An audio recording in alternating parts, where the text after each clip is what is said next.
قرآن سے کنیکٹ کرنا ہے. اور قرآن سے کنیکٹ کرنے میں جو سب سے زیادہ امپورٹنٹ بات ہے, ہم تراویح بھی پڑھ لیتے ہیں, ہم کسی نہ کسی قاری کی تلاوت سن بھی لیتے ہیں, ہم گاڑی میں بھی تلاوت لگا لیتے ہیں, لیکن جو ظلم ہم کرتے ہیں نا, قرآن کو سمجھنے کی کوشش نہیں کرتے. بچوں کو بھی ہم نے ناظرہ پہ لگایا. ناظرہ دنیا میں کسی کتاب کا نہیں پڑھایا جاتا, یہ پاکستان اور انڈیا میں ہی ہم نے بنائی ہوئی ہے. یہ ہو نہیں سکتا کہ آپ انگریزی کی کوئی کتاب صرف پڑھنا جانتے اور آپ کو پتہ نہ ہو اس کا مطلب کیا ہے. لیکن ہم نے قرآن کے ساتھ یہ مذاق کیا, تو ناظرہ نہیں پڑھنا, ہم نے ترجمہ تفسیر سیکھنی ہے. ہم نے ناظرے کو اب چھوڑ دینا ہے. ناظرہ بچوں کے لیے ہوتا ہے اور وہ ایک خاص ایج کے لیے ہوتا ہے, چلو اگر مجبوراً کر بھی لیا.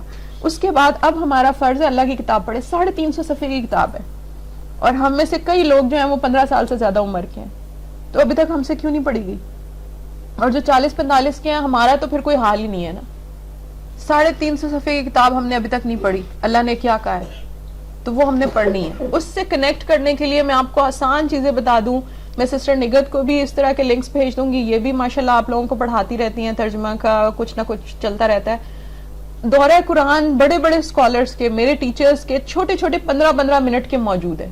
آپ کچن میں افطاری بنا رہی ہیں, سلاد کاٹ رہی ہیں, پاس موبائل کے اوپر وہ دورہ قرآن لگا لیں. اب تو لوگ کانوں میں لگا لیتے ہیں, آپ کانوں میں لگا کر 15-20 منٹ میں وہ سن لیں. آج رات تراویح میں جو پڑھا جائے گا وہ آپ 20 منٹ سن چکی ہوں گی افطاری بناتے بناتے. نتیجہ کیا ہوگا؟ آپ کو رات کو تراویح میں مزہ آئے گا, آپ کو سمجھ آئے گی قاری صاحب کیا پڑھ رہے ہیں. تو قرآن سے کنیکٹ کرنا ہے, قرآن کو سمجھ کر, صرف قرآن کو سن کر یا قرآن کے لفظوں پر نگاہیں پھیر کر نہیں.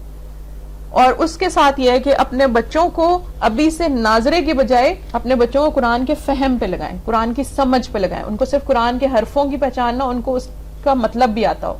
کیونکہ قرآن وہ کتاب ہے جس نے ہمیں نکاح اور طلاق کے معاملات سکھانے ہیں. قرآن وہ کتاب ہے جس نے ہمیں نسب اور وراثت کے احکام سکھانے ہیں. قرآن وہ کتاب ہے جس نے ہمیں ماں باپ کا ادب کرنا اور اولاد کے حق دینا سکھانا ہے.